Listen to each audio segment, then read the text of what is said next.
Hello, successful and soon-to-be successful traders. Chris Capri here, secondsguysforex.com.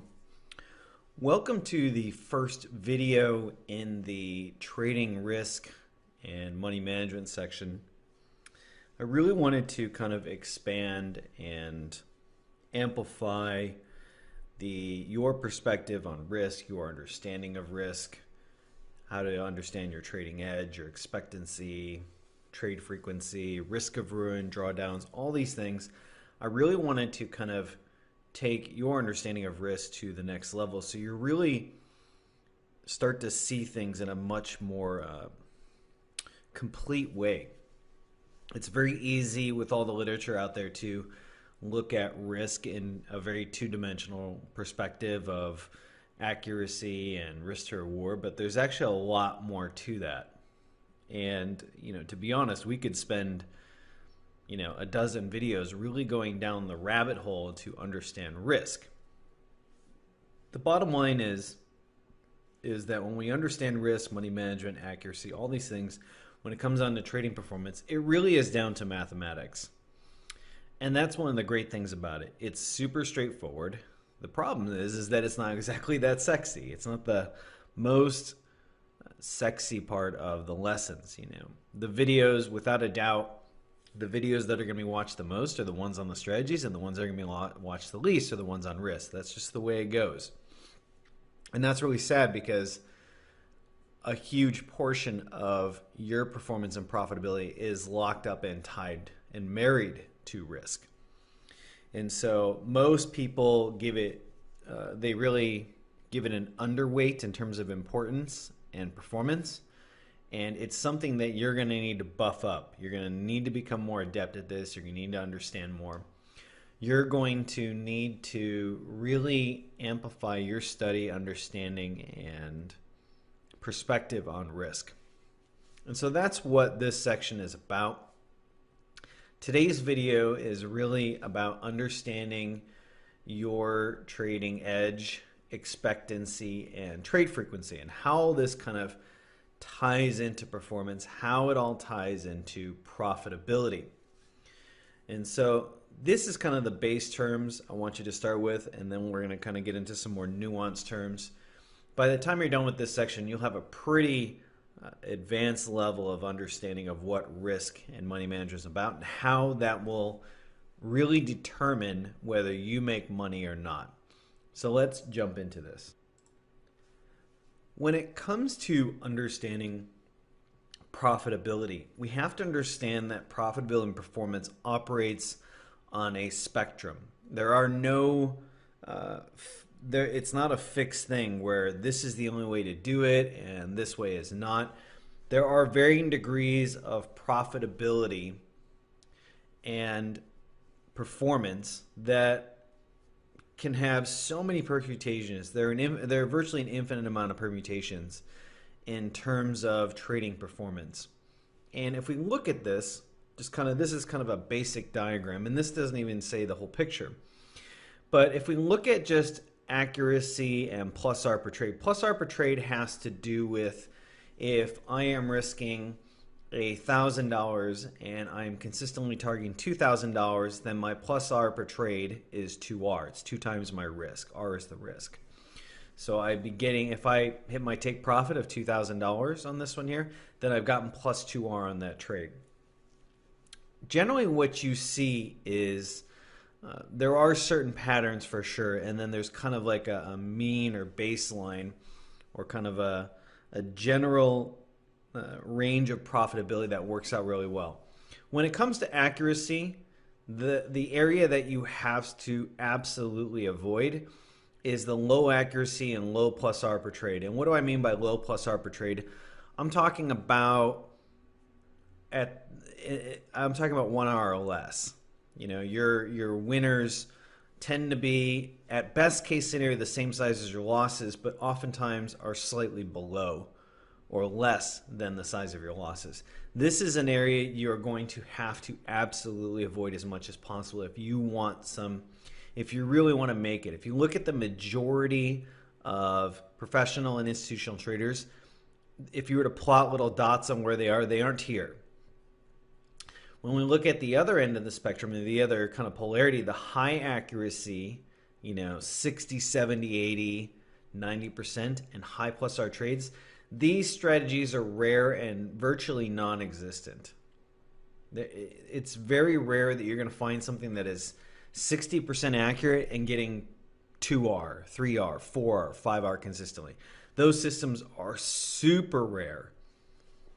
And what you most commonly see is that there is kind of a mid-range of accuracy. And amongst the institutional world, from what I see on my end of the accuracy, it's anywhere from 30 to about 50% accuracy. 50 would be higher in terms of institutional FX traders. That would be on the high end. But generally you see them between the 30 and 50% range. That's kind of the mid-range. And in terms of the plus R, what I consistently see is I never see any institutional traders targeting less than 1R. The majority of them are targeting on the very low end 1.5, more common is 2, within a general band of commonality is 2.5. But I also see a lot of FX traders targeting 3, 3.5, 4, 5R, maybe even higher. If I had to kind of place them on the spectrum, I would generally see them more around here in terms of plus R per trade and in terms of accuracy. So they'd be kind of this section. They tend to cluster around this area. Very few institutional traders that I see go for high accuracy and low profitability. The clustering seems to be right around here and working their way up here. But the bottom line is that there is a wide spectrum of profitability. There is no fixed number. There is no formula that you should be following. I generally recommend targeting nothing less than 1.5R per trade. And to me, that would be on the low end of the spectrum. 2R, I probably 2 and 2.5R, I'd probably consider that mid-range. And 3, I would consider that skillful. I would consider that a pretty darn skillful trader who can consistently get 3R per trade. Now, obviously, accuracy matters. You can get 3R per trade, but have very low accuracy, and so that means no profitability. This is what you're targeting, and you have to understand that the main message that's being communicated by this is that there is a huge spectrum of profitability, and there is no one formula for that. The other thing is that you will also operate in flux.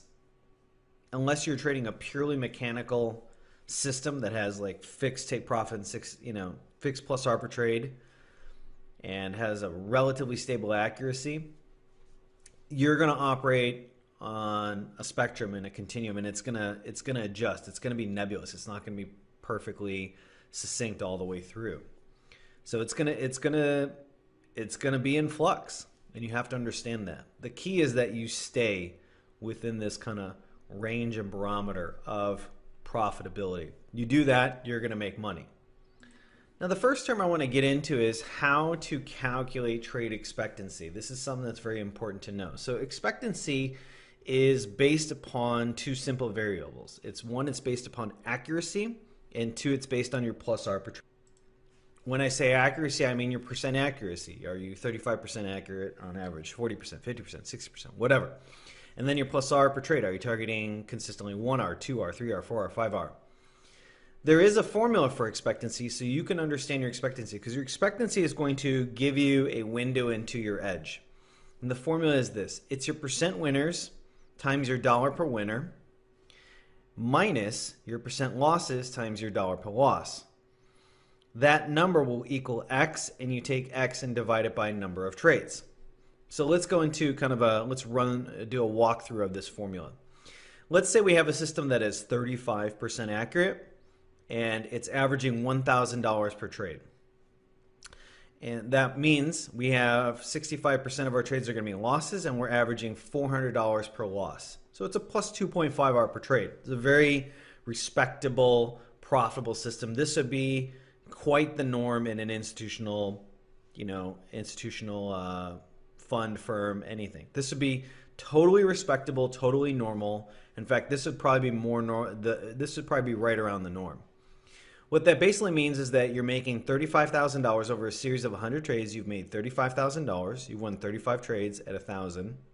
That means you made $35,000. You lost $26,000. And what that means is your total profitability is $9,000 over a series of 100 trades.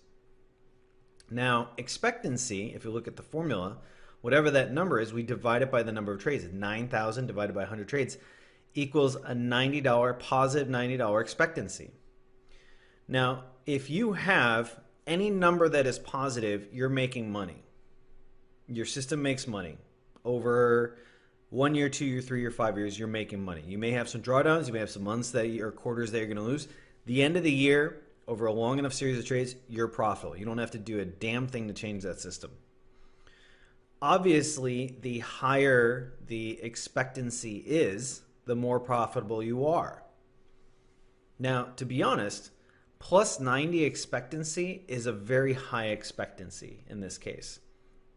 It's very strong. Generally, what I see across, institutional traders and myself is anywhere from the, 20, 25, 30, 35.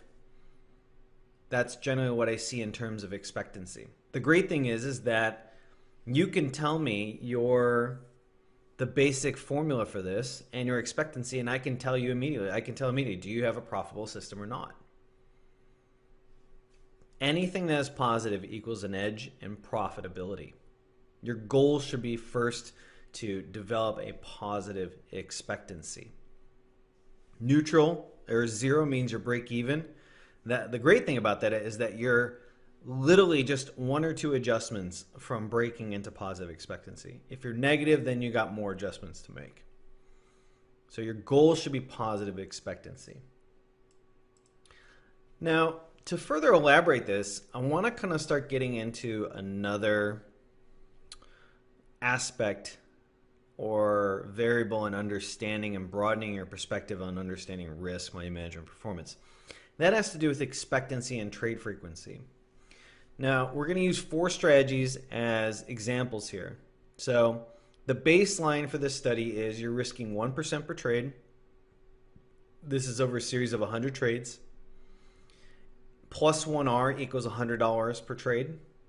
And the RR, risk of ruin, equals 0. We'll get into risk of ruin in the next lesson, but for those of you who have read my articles on it, risk of ruin it actually came out of gambling. It's a mathematical concept that's going to determine whether you're going to blow up your account or not. If you have a risk of ruin of 0, you have a 0% probability you're going to blow up your account. That means you're going to make money. That means you have some sort of edge. How much? That we need other variables to determine that. So let's look at 4 different strategies that you can kind of choose, or you just kind of give you a broad perspective of how performance and profitability is determined by expectancy and trade frequency. So if we have a standard day trading strategy, you're about, maybe you're 60% accurate, maybe even a little less. But let's say, a relatively higher frequency strategy. Generally, the higher accuracy, the lower profitability trade. So this one is plus 1R per trade. You risk $100, you lose $100, you're 60% accurate, you're going to make money.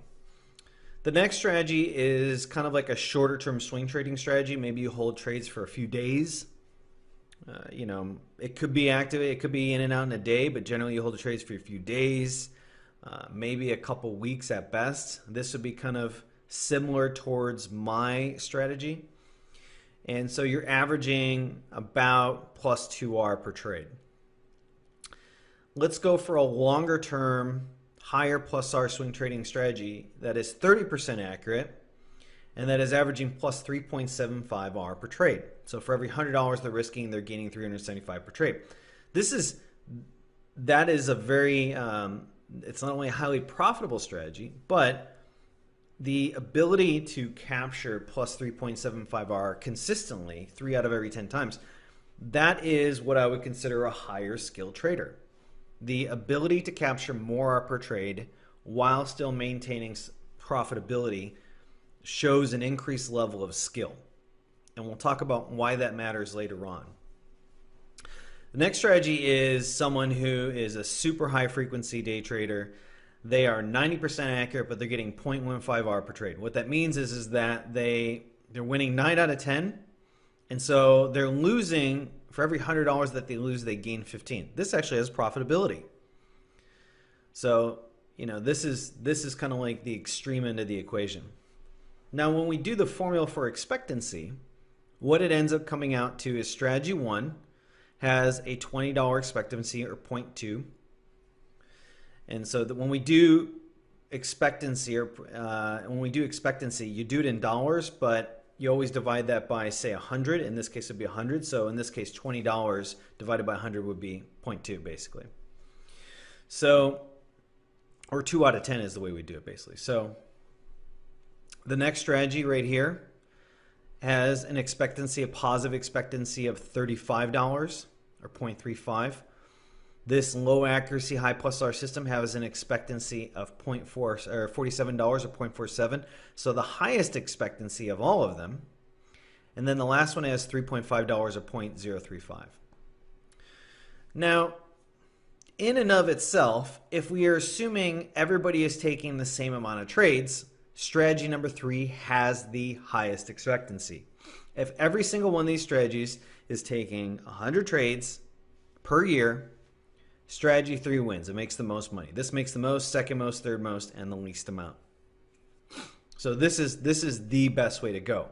However, when we start to factor in trade frequency, we start to see how the equation is much more nebulous, and that changes things. So now let's look at this case study a little bit more deeply. If we look at high versus low trade frequency, our strategy 1 that has the +1R per trade and 60% accurate, this is someone who's a little more active. It's probably a day trader of some sort. Maybe they're taking on average 2-3 trades a day. So let's assume they have 500 trades at the end of the year. This would be someone who's pretty active. They're not super active, but they're highly active. They're not someone who's doing 3, 10, 15 trades a day. The next one is averaging about 1 trade a day. There's generally about 225 trading days a year, if I remember correctly. So this person's averaging 1 trade a day. And that also means that they probably have several rolling swing positions on any given week.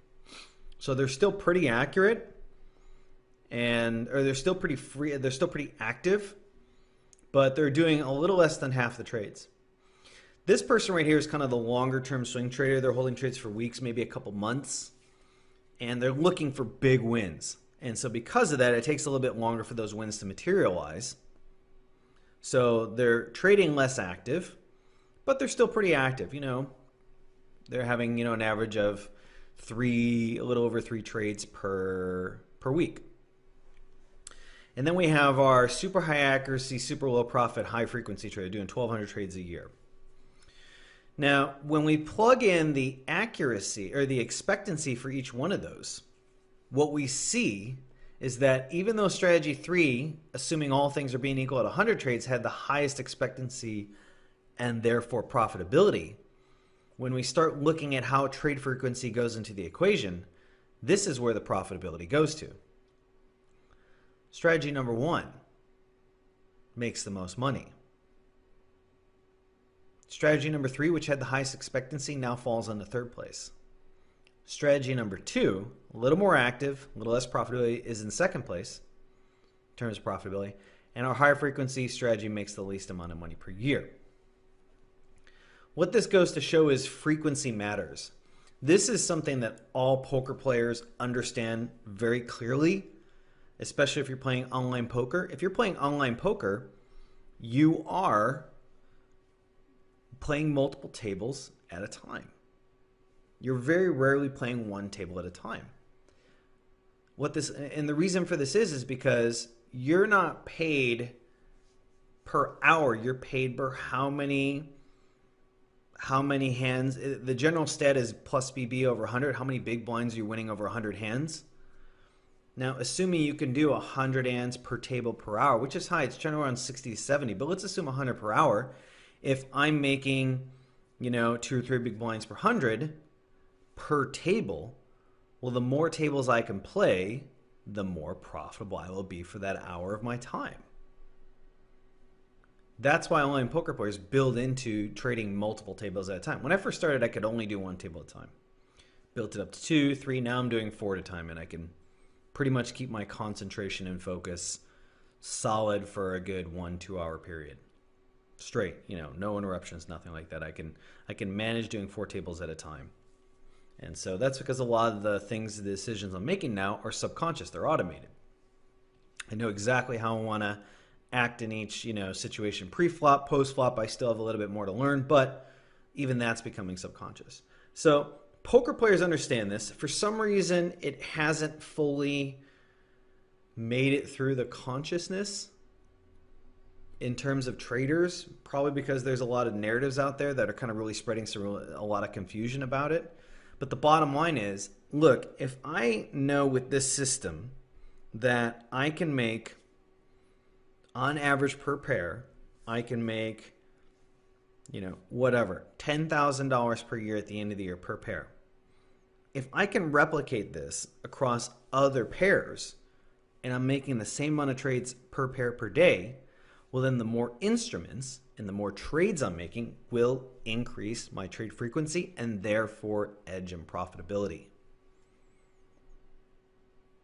This is super important. This communicates something to us. So we have to really understand a crucial lesson out of this, which is that really performance and profitability is dependent upon many variables. Your edge is dependent upon your expectancy, and your expectancy is dependent upon your accuracy and plus R per trade. But also, what determines profitability is your trade frequency. These two together, expectancy and trade frequency, is what determines your profitability. Now, the thing about it is there is no set formula for this. There is no equation. There is no cut and paste thing that you're supposed to follow. The key thing is that you understand that this works on a sliding scale. This works on a spectrum. And there are millions of ways that you can become profitable and have a profitable trading edge. You have to understand how all these variables relate to each other. How do they intermingle? How do they affect each other? We know accuracy and plus R per trade has a huge factor and weight upon our expectancy. We also understand that trade frequency matters. The strategy which had the highest expectancy, when we started to factor in trade frequency, actually make less money per year. So we have to look at all these different variables. You might not be the person who wants to be highly active. You might want to be that swing trader who holds not as many positions per year and just gets plus high per trade. We'll talk about the advantages and disadvantages of that system in some of the upcoming videos, especially when we talk about durability. You might want to be a person that shoots for higher accuracy and makes less money per trade. A note, kind of a note of caution or insight about that. Generally, when I see students looking to find the highest accuracy system, there's a reason for that. It's because inside their mindset, there is a lack of confidence and ability to tolerate losses.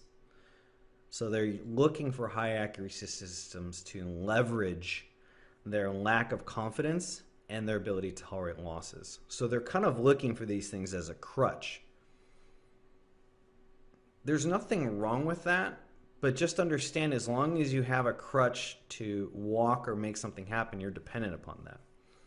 Your goal should be eventually to be able to tolerate losses, to have confidence that if you have some losses or a drawdown, you can make that up. Generally, I find that people that consistently look for high accuracy systems don't have that confidence, don't have that tolerance for losses, and when the losing streak does come, and guess what? Hint, it's going to come. When it does come, those are the people that struggle the most to get back on the horse, to execute mentally the way they need to. So we'll talk about that a little bit later and why certain systems are more consistently sought out by professionals. I do remember a conversation, I think it was in Market Wizards, where they were talking to one of the market wizards, and they said, you know, there's this study done where they interviewed some of the top traders in the world, and they said, you know, if you could have a 70% system, a system that's 70% accurate and gains, you know, +1 R per trade, or a system that's 30% accurate and gains 3.5 or 4 R per trade, which system would you take? And the overwhelming majority of them said the 30% accurate system. I want you to think about why that is, because we will get into this in the lesson on durability. But just understand that you can operate in many different ways inside this spectrum.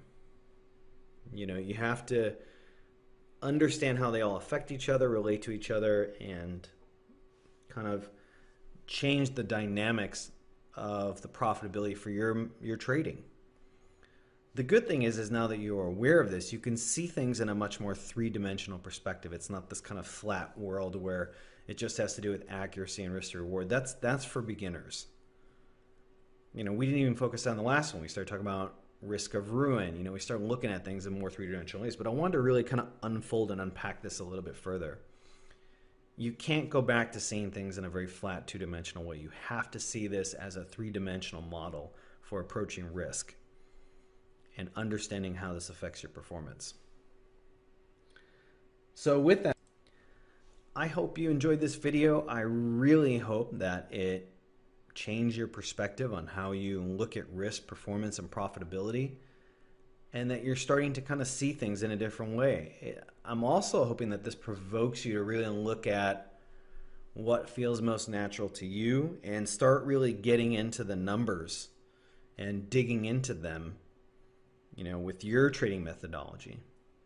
You're going to want to understand each of these individual components, you know, as separate units, and then see how they all affect the whole. And once you start to move the pieces of the puzzle, you can see how these are really affecting performance and profitability, and it gives you much more flexibility and fluidity to be able to manage the situation and find a kind of central point that is natural for you to rest upon, because there is somewhere in that spectrum that is very natural for your psychology, your dispositions, your strengths and weaknesses.